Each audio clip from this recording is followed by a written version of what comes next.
first step towards achieving your dreams is having the right coach. Get the best education with Krishna Sai AS teaching anthropology and make your anthropology optional for IAS, PCS and BPSC exams. Dreams come true. Download the app now.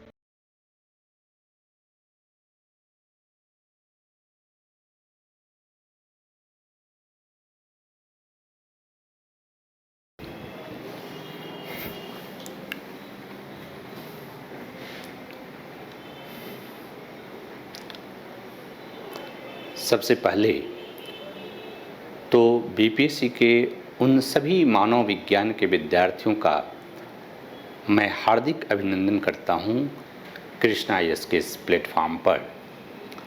और आज हम लोग बात करें कि अगर आपने मानव विज्ञान को अपने विषय के रूप में चयनित कर लिया है या आप सोच रहे हैं, तो जो लोग सोच रहे हैं वो ज़्यादा देर नहीं करें, क्योंकि 67वीं बीपीएससी का जो एग्ज़ाम है वो अपने शेड्यूल के अनुरूप ही होगा। और इस स्थिति में हमारे पास पहले की अपेक्षा कम समय है, राइट। लेकिन एंथ्रोपोलॉजी विषय की तैयारी के लिए 2 महीना पर्याप्त होता है। अगर आप सही तरीके से इसकी तैयारी करें तो 2 महीने में आप बहुत बेहतर अंक प्राप्त कर सकते हैं। तो आज की ये जो सत्र है, इस सत्र में हम बात करेंगे कि इसमें बेहतर अंक कैसे प्राप्त करें, बेहतर अंक कैसे प्राप्त करें। एक चीज़ जो हिंदी माध्यम के छात्रों के साथ जो समस्या है कि वो समझते हैं कि एंथ्रोपोलॉजी या किसी भी विषय में हिंदी माध्यम में मार्क्स कम आती है, जो कि भ्रम है। देखिए, किसी भी विषय में अगर आपको मार्क्स प्राप्त करनी है, अंक प्राप्त करनी है, तो बेहतर अंक प्राप्त करने के लिए जो हमारा विषय है उस विषय वस्तु की सही समझ होनी चाहिए। हम जिस भाषा को चयनित करते हैं उस भाषा पर हमारी पकड़ अच्छी होनी चाहिए। जिस विषय को हमने चयनित किया है उस विषय में हमारे पास मटेरियल अच्छी होनी चाहिए, गुणवत्तापूर्ण मटेरियल होनी चाहिए। और अगर हम आंसर राइटिंग का प्रैक्टिस सही ढंग से सही गाइडेंस में करते हैं तो हमें मार्क्स आराम से मिलती है। तो अगर हम एंथ्रोपोलॉजी की बात करें तो आप जानते हैं कि एंथ्रोपोलॉजी के अंतर्गत 3 महत्वपूर्ण सेक्शन है, राइट। पहला सेक्शन जो है वो सामाजिक सांस्कृतिक मानव विज्ञान, जो सभी के लिए अनिवार्य है। दूसरा सेक्शन जो है उसमें 2 ऑप्शनल आपके पास है, 2 प्रकार के ऑप्शन आपके पास है कि या तो आप फिजिकल एंथ्रोपोलॉजी रखें या एंथ्रोपोलॉजिकल थ्योरी रखें। हमारे साथ जो लोग जुड़ करके तैयारी करना चाहेंगे उनको मेरा सुझाव है कि आप फिजिकल एंथ्रोपोलॉजी रखें। और तीसरा जो इम्पॉर्टेंट सेक्शन है जो वो है इंडियन एंथ्रोपोलॉजी, जो सभी के लिए अनिवार्य है। तो हमारे पास 3 सेक्शन है। एक तो सोशियो कल्चरल एंथ्रोपोलॉजी, दूसरा जो है फिजिकल एंथ्रोपोलॉजी और तीसरा जो है ये है इंडियन एंथ्रोपोलॉजी, राइट। 3, पहला सामाजिक सांस्कृतिक मानव विज्ञान, दूसरा भौतिक मानव विज्ञान एवं तीसरा भारतीय मानव विज्ञान। अगर आप बेहतर अंक प्राप्त करना चाहते हैं, अच्छे अंक प्राप्त करना चाहते हैं, तो सबसे पहले तो हमें ये होना चाहिए कि हमारा लक्ष्य निर्धारित होना चाहिए। अगर मान लिया जाए कि आपने लक्ष्य निर्धारित कर लिया कि 200 मार्क्स जो है आपको 300 में लाना है, राइट। कई लोगों को लगेगा कि ये बहुत बड़ी टास्क है, लेकिन अगर आप ऐसा निर्धारित करते हैं तो फिर उसके अनुरूप वर्क करना पड़ता है। देखो, मार्क्स कुछ लोगों को बहुत अच्छे मार्क्स मिलते हैं, अधिकांश लोगों को मार्क्स जो है चूँकि वो सीरियस नहीं रहते हैं। जैसे कई ऐसे विद्यार्थी हैं जो पीटी का एग्ज़ाम देने के बाद फिर सोचते हैं कि मेंस पीटी का रिज़ल्ट आ जाएगा तब हम मेंस की तैयारी करेंगे। अगर आप ऐसा सोचते हैं तो फिर आपको मार्क्स कहाँ से मिलेगा? क्योंकि मेंस की तैयारी जो है इसमें कुछ इम्पॉर्टेंट चीज़ करना पड़ता है, जो करता है उसी को बेहतर अंक प्राप्त होते हैं और वही फाइनली क्वालिफाई होता है। तो किसी भी विषय को अगर आप रखते हैं तो पहला वर्ग क्या होता है कि जो विषय का पाठ्यक्रम आपका है, यानी सिलेबस जो आपका है, उस सिलेबस के अकॉर्डिंग आपकी व्यवस्थित तैयारी होनी चाहिए, राइट? कभी ऐसा नहीं होना चाहिए कि जो पाठ्यक्रम हम पढ़ रहे हैं, जो सिलेबस हमारा है, उस सिलेबस के अंतर्गत जो टॉपिक दिया हुआ है, उस टॉपिक के सब टॉपिक का कोई मटेरियल मेरे पास नहीं है, कोई कॉन्सेप्ट क्लियर नहीं है, तो फिर आप क्वालिफाई नहीं होते हैं। तो पहला इम्पॉर्टेंट चीज़ कि आपके पास अपने सिलेबस की बहुत अच्छी समझ होनी चाहिए, और ख़ास करके अगर एंथ्रोपोलॉजी आपने रखा है तो जैसे सोशियो कल्चरल एंथ्रोपोलॉजी जो है, इसके अंतर्गत एक एक करके हम लोग बात करें, थोड़ी सी मैं इस पे चर्चा करूँगा कि हाल के वर्षों में जब आप एक क्वेश्चन पैटर्न को देखेंगे तो सोशियो कल्चरल एंथ्रोपोलॉजी के अंतर्गत कुछ क्वेश्चन ट्विस्ट भी किए गए हैं।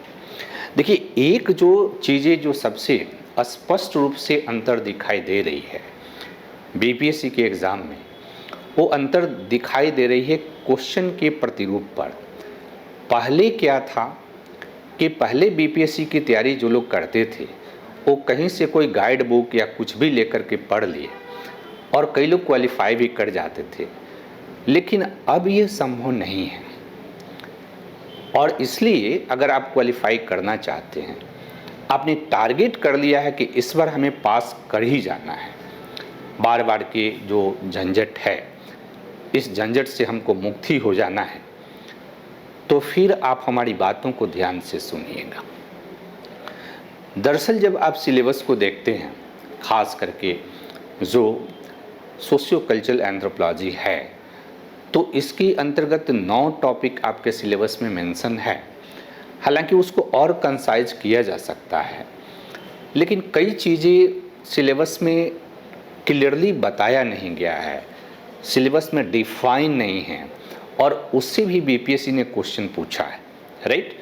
तो पहला तो जो सिलेबस ने बीपीएससी ने जो सिलेबस प्रोवाइड किया है, उस सिलेबस का आपको एनालिसिस आनी चाहिए, क्योंकि जब तक आप एनालिसिस नहीं करेंगे सिलेबस का, और सिलेबस का एनालिसिस आपको क्वेश्चन के माध्यम से करनी चाहिए कि क्वेश्चन जो प्रीवियस ईयर्स के पूछे गए हैं, उस प्रीवियस ईयर्स के क्वेश्चन को रख के और पहले सिलेबस का एनालिसिस करना है, और फिर देखना है कि क्या आपके पास जो क्वेश्चन पूछे जा रहे हैं और जो पाठ्यक्रम है उसका सारा मटेरियल आपके पास है।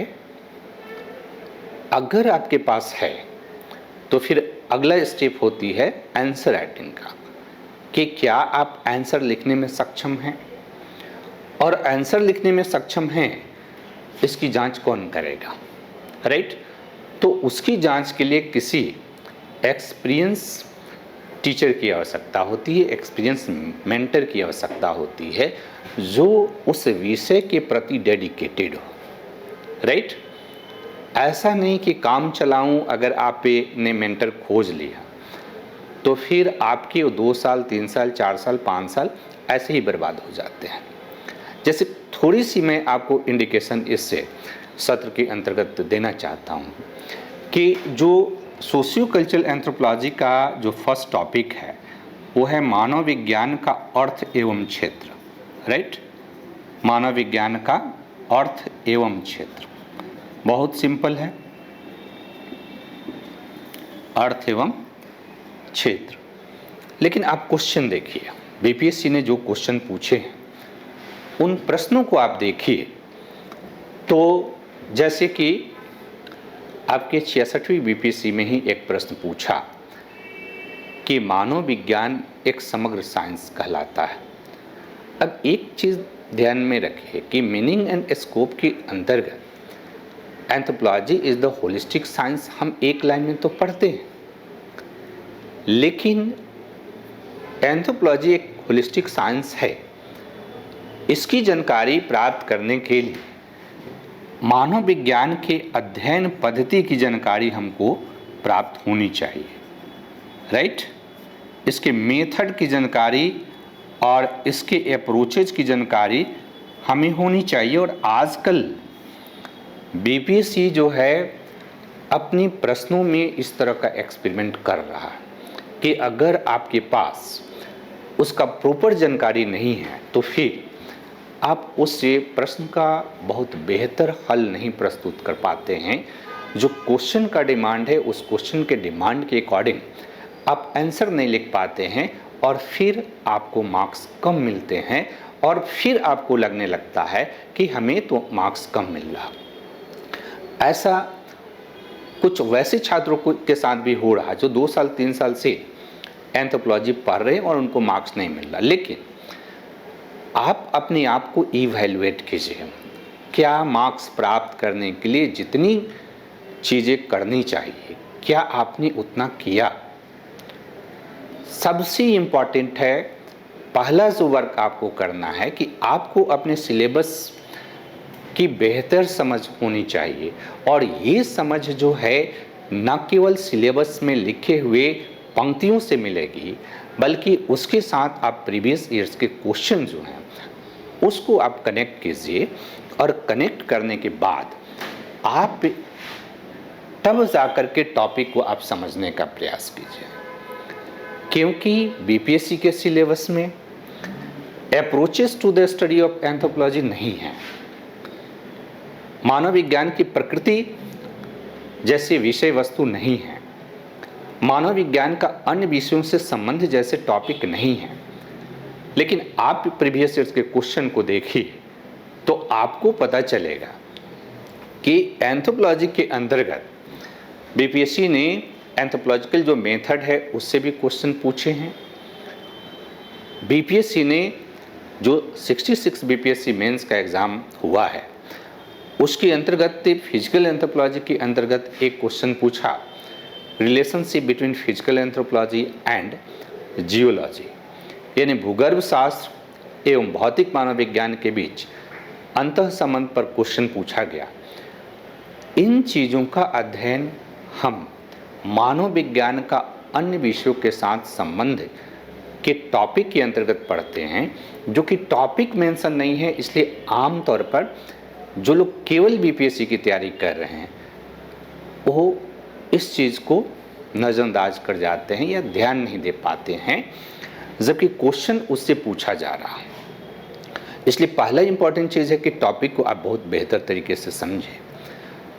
और ये फर्स्ट टॉपिक जिसके अंतर्गत ब्रांचेज भी पढ़ना है, जिसमें 5 इंपॉर्टेंट ब्रांचेज की चर्चा है, जिसमें सामाजिक सांस्कृतिक मानव विज्ञान, भौतिक मानव विज्ञान, पुरातात्विक मानव विज्ञान, भाषाई मानव विज्ञान एवं व्यवहारिक मानव विज्ञान।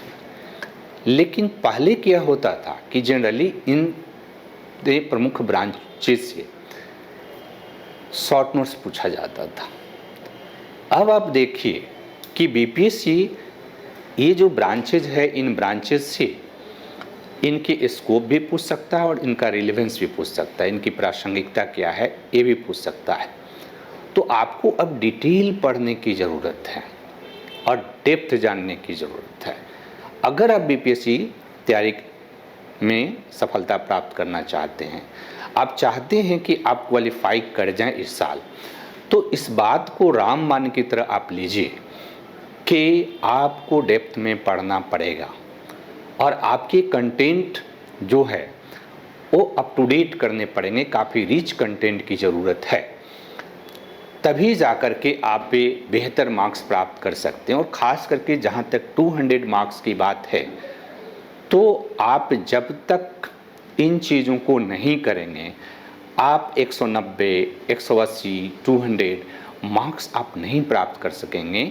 और अगर एंथ्रोपोलॉजी में 180, 190 मार्क्स नहीं मिला, 200 मार्क्स नहीं मिला, तो फिर इस विषय को लेकर के और इतनी छोटी विषय पर में भी आप बहुत बेहतर मार्क्स नहीं प्राप्त कर पा रहे हैं, तो ज़रूर आपकी कोई ना कोई कमजोरियां हैं। आप अपनी कमजोरियों का एनालिसिस कीजिए, और जब आप अपनी कमजोरियों को एनालिसिस करेंगे तो आप पाएंगे कि आपकी ये कमजोरियां है। दूसरा जो टॉपिक है बीपीएससी के अंतर्गत, तो इस दूसरे टॉपिक के अंतर्गत कुछ संकल्पनाएं हैं, कुछ कॉन्सेप्ट है। जैसे कॉन्सेप्ट के अंतर्गत हम संस्कृति एवं सभ्यता, समाज, सामाजिक संस्थाएं, सामाजिक समूह, समुदाय और संघ और वृंद एवं जनजाति का अध्ययन करते हैं। ये मेंशन है आपके टॉपिक में। अक्सर पहले क्या था कि ये जो टॉपिक है, इस टॉपिक से पहले बीपीएससी शॉर्ट नोट्स पूछा करती थी, और इसलिए विद्यार्थी शॉर्ट नोट्स तैयार कर लेता था और फिर वो आ गया तो उसको एज इट इज ये लिख दिया और फिर क्वालिफाई कर जाते थे। कई ऐसे स्टूडेंट क्वालिफाई किए हैं। लेकिन आप 66वीं के क्वेश्चन को देखिए, सोशियो कल्चरल एंथ्रोपोलॉजी के 2 नंबर क्वेश्चन, उसमें पूछ रहा है कि वृंद, जनजाति और जाति के बीच अंतर स्थापित कीजिए। राइट। अब जाति का अध्ययन हम लोग इंडियन एंथ्रोपोलॉजी में पढ़ते हैं, और वृंद और जनजाति, बैंड और ट्राइब, हम सोशियो कल्चरल एंथ्रोपोलॉजी में पढ़ते हैं। और तीनों के बीच डिफरेंसेस पूछा जा रहा। तो जब तक आपका कॉन्सेप्ट का लेवल बहुत क्लियर नहीं होगा, एग्ज़ाम हॉल में जा कर के आप डायरेक्टली उस पर बहुत बेहतर आंसर लिख पाएंगे, इसमें समस्याएं आएगी। इसके अलावा इसके आगे के टॉपिक जैसे मैरिज, विवाह के जो टॉपिक हैं, उसमें सिलेबस डिफाइन नहीं है। तो सिलेबस और क्वेश्चन को अगर आप देखेंगे तो आप पाएंगे कि जो टॉपिक नहीं मेंशन है उससे भी क्वेश्चन पूछे जाते हैं। और इसलिए विवाह का जो अध्ययन आप करें, तो विवाह के अंतर्गत जो उसकी सार्वभौमिक परिभाषा की समस्या है, उस सार्वभौमिक परिभाषा की समस्या के अंतर्गत कई केस स्टडी को कलेक्ट कीजिए, और केस स्टडी कलेक्ट कर उसके अकॉर्डिंग अगर आप आंसर लिखेंगे तो आपको बेहतर मार्क्स मिलेगा। इसके अलावा आपको तैयार करना चाहिए टॉपिक विवाह के नियम, विवाह के विनियमन। कई छात्रों के पास इन दोनों के बीच डिफरेंसेस की जानकारी नहीं होती है। वो विवाह के नियम और विनियमन और विवाह के प्रकार, टाइप, तीनों को कंफ्यूज कर देते हैं।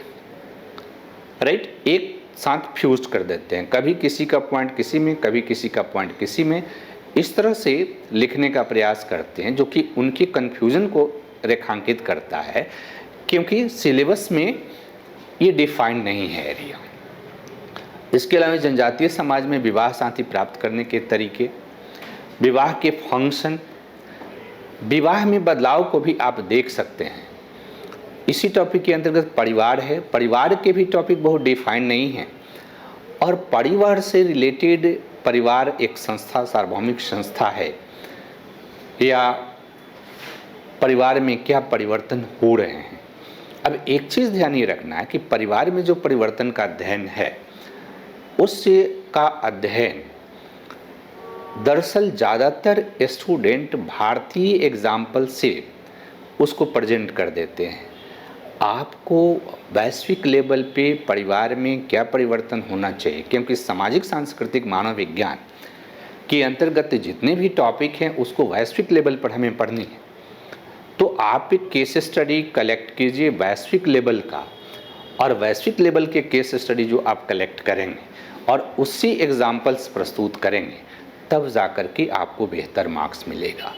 इसके अलावा किनशिप का टॉपिक जो बड़ा ही इम्पॉर्टेंट टॉपिक है, और आप अगर देखें प्रीवियस ईयर के क्वेश्चन को, तो किनशिप से रिलेटेड जो टॉपिक है उससे काफ़ी स्टैंडर्ड क्वेश्चन पूछे गए हैं, है ना। पहले क्या होता था कि किनशिप जो टर्मिनोलॉजी है उसमें क्लासिफिकेटरी और डिस्क्रिप्टिव दोनों के बारे में ही वर्गात्मक और वर्णनात्मक इतना ही आप तैयार कर लेते थे, हो जाता था। लेकिन एक बार बीपीएससी ने पूछा, जीपी मर्डक ने जो क्लासिफिकेशन किया है किनशिप टर्मिनोलॉजी का, उसके बारे में स्पेशल प्रश्न पूछा। ये हमें इंडिकेट दे रहा कि किनशिप टर्मिनोलॉजी जो कि एंथ्रोपोलॉजिकल स्टडी के अंतर्गत बहुत ब्रॉड चीज़ है, उसके पूरे डेप्थ में पूरे डिटेल अध्ययन करने की ज़रूरत है। एक बार किनशिप टर्मिनोलॉजी के संदर्भ में डिटर्मिनेंट्स ऑफ किनशिप टर्मिनोलॉजी भी पूछा बीपीएससी में।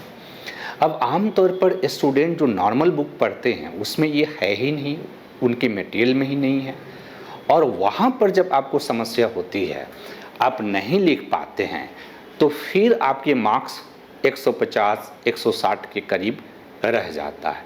तो आपको ये डेवलप करनी है। उसी तरह से इकोनॉमिक एंथ्रोपोलॉजी के अंतर्गत एक बार प्रश्न बीपीएससी में पूछा गया कि आर्थिक मानव विज्ञान के जो क्षेत्र हैं उसकी व्याख्या फॉर्मलिस्ट और सब्टेंटिविस्ट दृष्टिकोण के आधार पर कीजिए।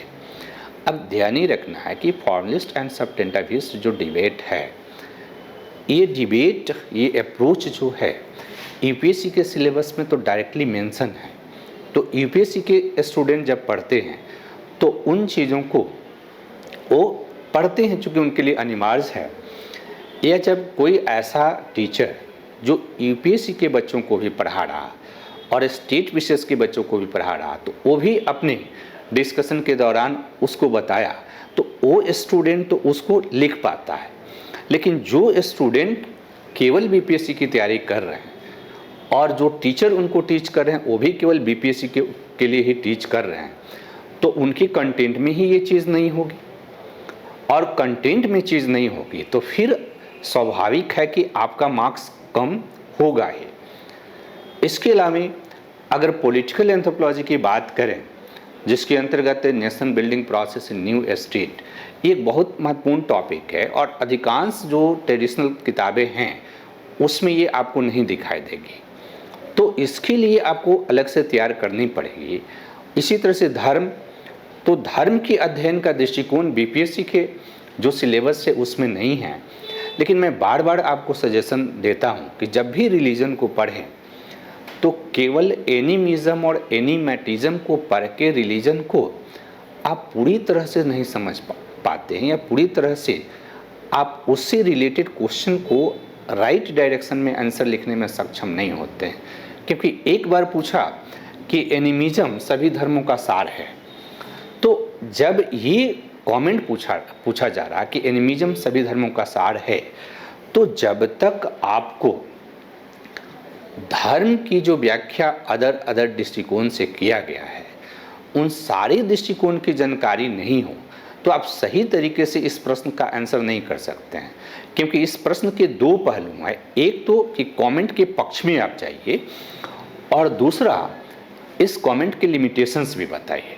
तो जब तक आपको साइकोलॉजिकल अप्रोच ऑफ रिलीजन या फंक्शनल अप्रोच ऑफ रिलीजन ये जानकारी नहीं है, तो केवल इवोल्यूशनरी जो अप्रोच है रिलीजन का, उसकी अकॉर्डिंग जो है आप इस प्रश्न का आंसर सही तरीके से नहीं दे सकते हैं।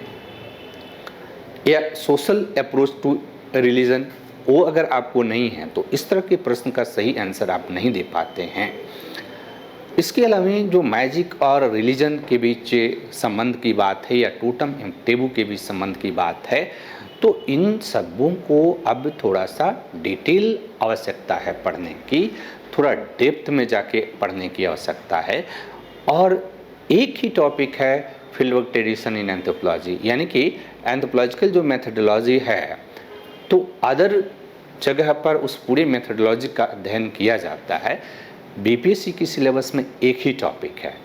एक टॉपिक होने के कारण क्या है कि आप फील्डवर्क ट्रेडिशन पर एक क्वेश्चन बनाते हैं, एक नोट्स बनाते हैं और फिर आप समझते हैं कि आप तैयार हैं। लेकिन हाल के वर्षों में बीपीएससी ने 2-3 बार ऐसे क्वेश्चन पूछे हैं फील्डवर्क ट्रेडिशन पर, जो कि काफ़ी स्तरीय क्वेश्चन है। तो उन प्रश्नों का आंसर आप देने में सक्षम नहीं होते हैं। और लास्ट जो टॉपिक है सोशियो कल्चरल एंथ्रोपोलॉजी के अंतर्गत, उस टॉपिक का अध्ययन हम लोग भारतीय मानव विज्ञान के अंतर्गत करते हैं। तो एक तो ध्यान ये रखना है कि जब भी सामाजिक सांस्कृतिक मानव विज्ञान का अध्ययन करें, सिलेबस के साथ क्वेश्चन आप रखें। हर टॉपिक का क्वेश्चन टॉपिक के साथ रखिए, और तब आप देखेंगे कि सिलेबस में कई चीज़ें मेंशन नहीं हैं, उस पर भी प्रश्न पूछे जा रहे हैं। और इसलिए आपको होलिस्टिक के अप्रोच तो डेवलप करनी पड़ेगी। दूसरा कि अगर सोशियो कल्चरल एंथ्रोपोलॉजी आप पढ़ना चाहते हैं हिंदी माध्यम में, तो इसके लिए किताबें अवेलेबल है। आप 2 किताबें पढ़ लीजिए। एक तो मेरी किताब है मानव विज्ञान समग्रता में मानव का अध्ययन, उसमें सोशियो कल्चरल एंथ्रोपोलॉजी का जो पार्ट है वो बहुत अच्छे तरीके से दिए हुए हैं। और एक नदीम हसनैन का सामाजिक सांस्कृतिक मानव विज्ञान की किताब है, आप उसको पढ़ लीजिए। और ये 2 किताब सफिशिएंट है आपको बीपीएससी के सिलेबस को कवर करने के लिए। दूसरा जो टॉपिक के सेक्शन है आपका फिजिकल एंथ्रोपोलॉजी, तो फिजिकल एंथ्रोपोलॉजी को लेकर के कई ऐसे लोग हैं जो थोड़ी सी सशंकित होते हैं। लेकिन मैं आपको बताऊं कि फिजिकल एंथ्रोपोलॉजी में 5 या 6 टॉपिक ही है जिसको सब टॉपिक में बांटा हुआ है। और physical anthropology, socio cultural anthropology और इंडियन एंथ्रोपोलॉजी दोनों से बहुत आसान है, क्योंकि इसकी जो कंटेंट हैं, इसके जो टॉपिक हैं वो काफ़ी कम हैं और काफ़ी कम पेज में आ जाते हैं, और ऑब्जेक्टिव भी ज़्यादा हैं, बहुत ज़्यादा भेग नहीं हैं। तो इसलिए इसका जो टॉपिक है वो बहुत आसानी पूर्वक आप उसको तैयार कर लेते हैं। लेकिन जिन लोगों को समस्या महसूस होती है, तो देखो समस्या अगर महसूस हो रही है और परीक्षा पास करना है, तो आप कोशिश कीजिए कि आप उस समस्या का समाधान एक एक्सपीरियंस टीचर के माध्यम से करें, जो आपको उसका समाधान प्रस्तुत करेगा राइट डायरेक्शन में। अब देखिए इसके अंतर्गत हमें क्या क्या मूल टॉपिक है। पहला टॉपिक मानव उद्विकास से संबंधित है, जिसमें हम उद्विकास के कॉन्सेप्ट को पढ़ते हैं। इसके अलावा हम थ्योरी ऑफ ऑर्गेनिक इवोल्यूशन, उसमें 3 ही इंपॉर्टेंट थ्योरी है, लेमार्कवाद, डार्विनवाद और सिंथेटिक थ्योरी। और फिर ह्यूमन इवोल्यूशन, बायोकल्चर डायमेंशन, यानी मानव उद्विकास, सांस्कृतिक, जैविक एवं सांस्कृतिक उसके आयाम, और एक माइक्रो इवोल्यूशन लिखा हुआ है। लेकिन कई बार छात्र हमसे सवाल करते हैं, कई लोग तो फ़ोन करते हैं कि सर माइक्रो इवोल्यूशन क्या है। देखो जब आप इवोल्यूशन पढ़ते हो, जैसा कि 66 में क्वेश्चन भी पूछ दिया शॉर्ट नोट्स में इवोल्यूशन, तो इवोल्यूशन का ही पार्ट है माइक्रो और मैक्रो, राइट। और इवोल्यूशन का जो मैकेनिज्म है जिसकी चर्चा सिंथेटिक थ्योरी में दी गई है, वो 7 इम्पॉर्टेंट जो पॉइंट हैं, जो कि आपका म्यूटेशन यानी उत्परिवर्तन, जीन पुनर्संयोग, संकरण, अलगाव, प्रवसन, जेनेटिक डिफ्ट और नेचुरल सिलेक्शन, प्राकृतिक चयन, ये 7 इम्पॉर्टेंट फैक्टर्स हैं जो कि इवोल्यूशन के लिए उत्तरदायी हैं। लेकिन इवोल्यूशन जब कंटेम्प्रेरी पॉपुलेशन में होता है, जिससे रेस का फॉर्मेशन होता है, उसको हम माइक्रो इवोल्यूशन कहते हैं। और जब बहुत लंबी अवधि के बाद माइक्रो इवोल्यूशन मैक्रो में परिवर्तित हो जाती है, जिससे न्यू स्पीशीज का उद्विकास होता है, तो उसको हम बृहत उद्विकास कहते हैं। तो उद्विकास को समझने के लिए आपको न केवल माइक्रो इवोल्यूशन की जानकारी प्राप्त करनी होगी, बल्कि मैक्रो की भी जानकारी प्राप्त करनी होगी। इसके बाद एक टॉपिक प्राइमेट से संबंधित है। तो एक चीज़ ध्यान ही रखना है कि कई बार आप पे में से कई छात्रों को लगता है कि प्राइमेट से टॉपिक और मनुष्य का पशु जगत में स्थान और मानव एवं कपि के शारीरिक संरचनाओं में तुलनात्मक अध्ययन, समानता असमानता और कपि एवं बानर के सामाजिक व्यवहार, इंटेलिजेंस वगैरह का अध्ययन जो है, ये सब अलग अलग है, ये अलग अलग नहीं है। ये सब प्राइमेट जो टॉपिक है उसी टॉपिक के अंतर्गत है। इसलिए प्राइमेट जो टॉपिक है बहुत इम्पॉर्टेंट है और इसके अंतर्गत कई चीज़ें जो कि आपको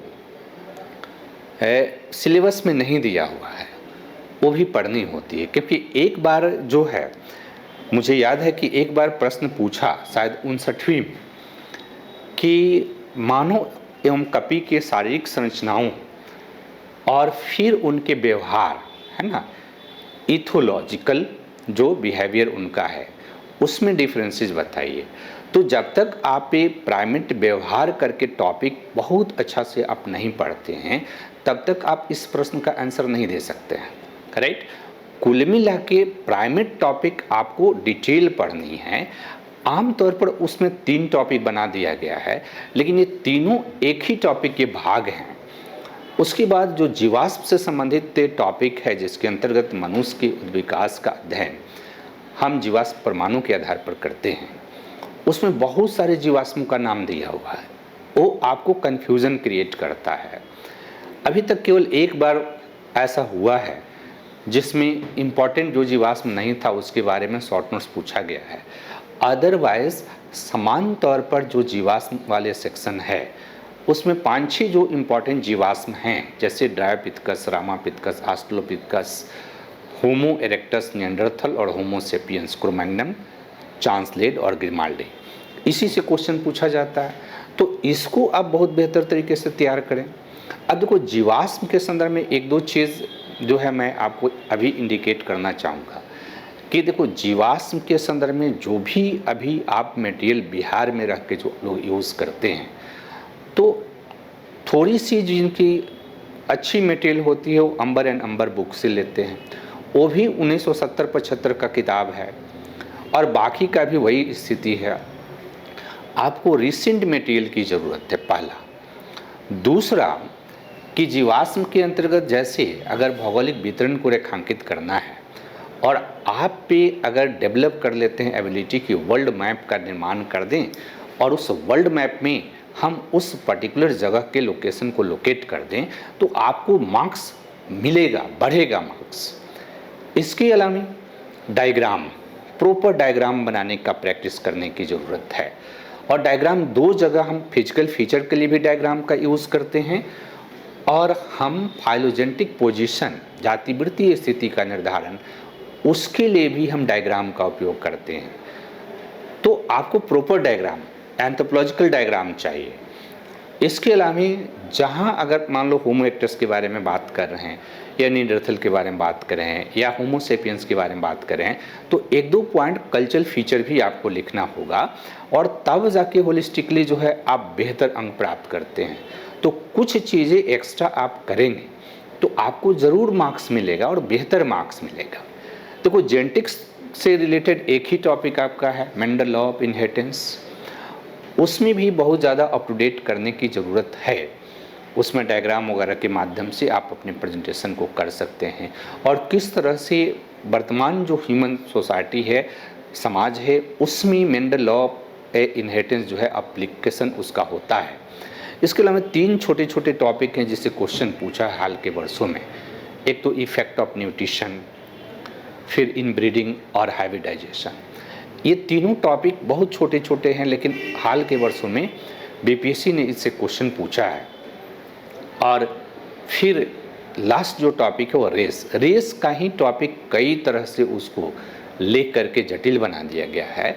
रेस के अंतर्गत एक तो आप रेस क्या है, रेशियल कॉन्सेप्ट, रेस का जो कॉन्सेप्ट है, जैसे पूछा कि क्या प्रजाति जैविक अवधारणा है तो आपको रेस के संदर्भ में जो अवधारणाएँ डेवलप हुई है उन सभी के डायमेंशन की जानकारी आपको होनी चाहिए।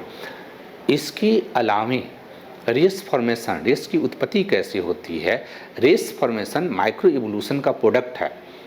तो रेस फॉर्मेशन के प्रक्रिया के अंतर्गत जो फैक्टर है उस फैक्टर को आप पे ध्यान से रखेंगे। उसमें बायोलॉजिकल फैक्टर भी है और इन्वायरमेंटल फैक्टर भी है।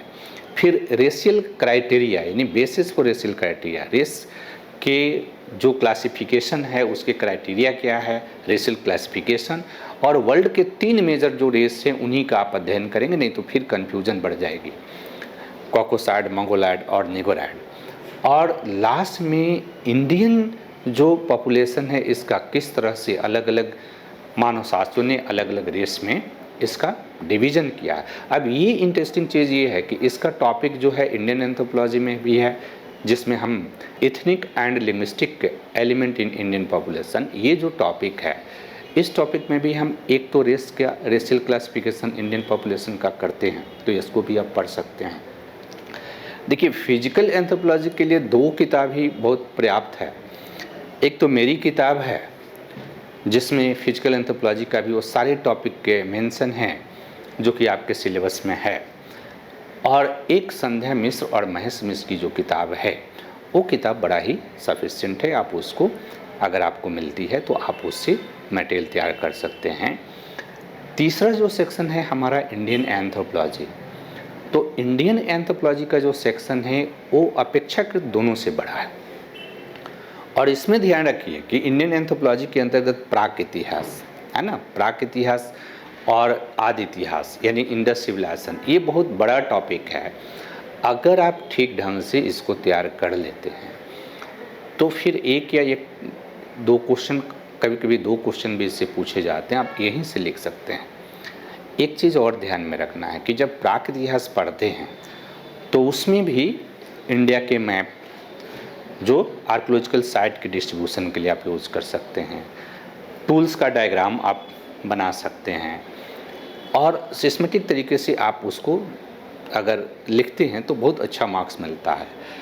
जो इंडस सिविलाइजेशन है इसमें भी अब हाल के दिनों में नए नए शोध हुए हैं, उन नए शोध के जो तथ्य हैं उन तथ्यों को लेकर के इंडस सिविलाइजेशन के उद्भव या पतन से संबंधित जो टॉपिक है उसकी नवीन आप व्याख्या कर सकते हैं या उसकी कंटिन्यूटी के संदर्भ में। इसके बाद भारतीय समाज की जो सामाजिक संरचना है उसके जो आधार हैं, वर्णाश्रम, कर्ण, पुंजरम, ऋण, पुरुषार्थ, जाति, संयुक्त परिवार। देखो, जाति एक टॉपिक केवल मेंशन है, लेकिन जाति को बहुत डिटेल आपको पढ़नी पड़ेगी, क्योंकि जाति में हमें पढ़ना पड़ेगा जाति की विशेषता, जाति में स्तरीकरण, जाति के अध्ययन का दृष्टिकोण, जाति में परिवर्तन और जाति में निरंतरता। और इस बार तो बिहार के संदर्भ में भी पूछ दिया 66वीं में कि प्रभु जाति जो है की अवधारणा का बिहार के रेफरेंस में आप जो है उसकी व्याख्या करें। तो प्रभु जाति के संदर्भ में बिहार के संदर्भ में भी स्टडी हुआ है, केस स्टडी। तो अगर जिनको उसकी जानकारी हो और एक केस स्टडी भी अगर बिहार के संदर्भ में वो प्रस्तुत कर दें तो फिर उनके मार्क्स बढ़ जाते हैं। इसके बाद ग्रोथ ऑफ इंडियन एंथ्रोपोलॉजी जो कि एकदम जनरल टॉपिक है, लेकिन उसमें 2 चीज़ है कि एक तो कि भारतीय मानव वैज्ञानिकों का कृषक एवं जनजातीय समाज के अध्ययन में योगदान, ये बड़ा इम्पॉर्टेंट टॉपिक है और इसको आपको तैयार करनी चाहिए। और इसके अलावा कॉन्सेप्ट जो इसके अंतर्गत है, जिसके अंतर्गत हम बात करते हैं बृहद एवं लघु परंपरा, सीक्रेट कॉम्प्लेक्स, पवित्र संकुल, नेचर मैन स्पिरिट कॉम्प्लेक्स, प्रकृति मानव जीवात्मा सम्मिश्र, संस्कृतिकरण, पश्चिमीकरण, वैश्वीकरण, संकुचितीकरण, जनजाति जाति निरंतरता, प्रभु जाति, ये टॉपिक बहुत इम्पॉर्टेंट टॉपिक है और इसका एकदम प्रॉपर आपके पास नोट्स होना चाहिए और उसके प्रत्येक डायमेंशन को इंटरलिंक करके और उससे रिलेटेड केस स्टडी को आपको तैयार करना चाहिए। इसके बाद एक है टॉपिक के ethnographic profile of Indian tribes. देखो, मैंने सोशियो कल्चरल एंथ्रोपोलॉजी के अंतर्गत हमने बात किया कि जो सोशियो कल्चरल एंथ्रोपोलॉजी है उसका लास्ट जो टॉपिक है उसमें बिहार के जनजातियों का सामाजिक संगठन हमें पढ़ना होता है, युवागृह वगैरह पढ़ना होता है। तो आप यहाँ जो इंडियन एंथ्रोपोलॉजी है जिसमें जनजातियों के निर्जाति विवरण को तैयार करेंगे उसको आप बिहार के जनजातियों के संदर्भ में तैयार कर लीजिए, जिससे सामाजिक सांस्कृतिक मानव विज्ञान का वो लास्ट टॉपिक जो है आपका तैयार हो जाएगा। इसके अलावा जनजातीय समस्या और जनजातीय जो समाज है उसके लिए जो संवैधानिक संरक्षण उपाय है, उनके जनजातीय विकास के लिए जो कार्यक्रम है, मानव विज्ञान का जनजातीय और ग्रामीण विकास में क्या रोल है, और राष्ट्रीय एकीकरण के टॉपिक। तो कुल मिला के यही आपके टॉपिक हैं। अब देखिए, अगर आप मार्क्स प्राप्त करना चाहते हैं तो आपको टारगेट करना होगा कि कम से कम 70 मार्क्स आप इसमें लाएं, 70 मार्क्स इसमें लाएं और 70 मार्क्स इसमें लाएं।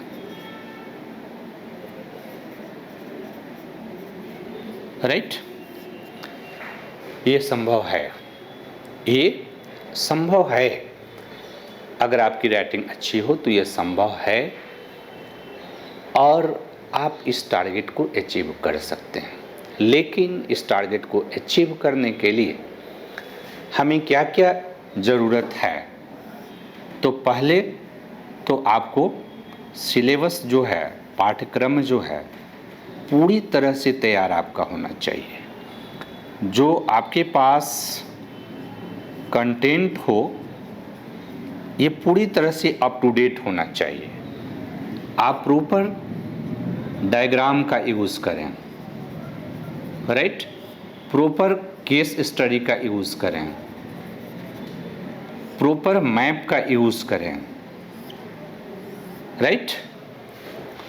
और सबसे इम्पॉर्टेंट चीज़ जो कि आम तौर पर विद्यार्थी नहीं करते हैं कि आप आंसर राइटिंग का प्रैक्टिस करें, राइट? ये बिना आंसर राइटिंग के प्रैक्टिस के आप इस गोल को अचीव नहीं कर सकते हैं। तो आप में से अगर कोई भी इस गोल को अचीव करना चाहता है तो आप सभी को पता है कि मैं दिल्ली में कृष्णा IAS के बैनर तले डेडिकेटेड होकर के एंथ्रोपोलॉजी विषय का मार्गदर्शन कर रहा हूँ विगत 16-17 वर्षों से। और अब आपके लिए ऑनलाइन और ऑफलाइन दोनों मोड उपलब्ध है। तो जो लोग दिल्ली आ सकते हैं, जो दिल्ली में रहते हैं, वो दिल्ली में हमारे साथ जुड़ सकते हैं। और जो लोग दिल्ली आने में सक्षम नहीं हैं और जो लोग ऑनलाइन मोड से चीज़ों को तैयार करने का प्रयास करेंगे, तो कृष्णा IAS ऑनलाइन प्रिपरेशन 2019 से ही मैंने शुरू कर दिया था। और जो ऑनलाइन का जो प्रिपरेशन है, उस ऑनलाइन के प्रिपरेशन के अंतर्गत हम सेम टू सेम ऑफलाइन में जो कुछ भी पढ़ाते हैं उसी को ऑनलाइन में प्रोवाइड करते हैं, राइट? तो अगर आप हमारे साथ जुड़ करके तैयारी करना चाहते हैं तो फिर ये समस्या आपका तो मैं समाधान कर दूंगा, ठीक है? सारी समस्याएं मैं समाधान करूंगा। आपको एक्ट करनी है और एक्ट में आपको क्वेश्चन का आंसर लिखना है। This is must. और अगर आप में से कोई भी व्यक्ति ऑनलाइन मोड में ज्वाइन करना चाह रहे हैं तो आप अगर ऑनलाइन मोड 10 अक्टूबर के पहले आप ज्वाइन करते हैं तो इस पे आपको हम 30% डिस्काउंट प्रोवाइड करा रहे हैं, राइट? और उसके अंतर्गत हम आपको एक तो ऑफलाइन क्लास का पूरी रिकॉर्डेड वीडियो, दूसरा के हैंड रिटन नोट्स जो कि ऑफलाइन क्लास में मैं लिखाता हूं जिसमें पूरी अप टू डेट कंटेंट आपके पास होगी, तीसरा अगर आपको डाउट है तो लाइव क्लास, चौथा आंसर राइटिंग को लेकर के लाइव क्लास, पांचवा अगर आप आंसर लिखते हैं तो फिर चेक करके उसका फीडबैक मैं खुद बताता हूं। और अगर इतना आप करते हैं तो फिर आप अपने गोल को प्राप्त कर सकते हैं, आप अपने टारगेट को प्राप्त कर सकते हैं और फाइनली BPSC क्वालिफाई कर सकते हैं, राइट? तो आज की चर्चा बस इन्हीं चीज़ों के संदर्भ में मैंने निर्धारित किया था। आगे हम लोग इस चर्चा को आगे बढ़ाएंगे और फिर हम आपके साथ इंटरेक्ट करेंगे किसी खास विषय वस्तु को लेकर के। आज के लिए इतना ही। धन्यवाद।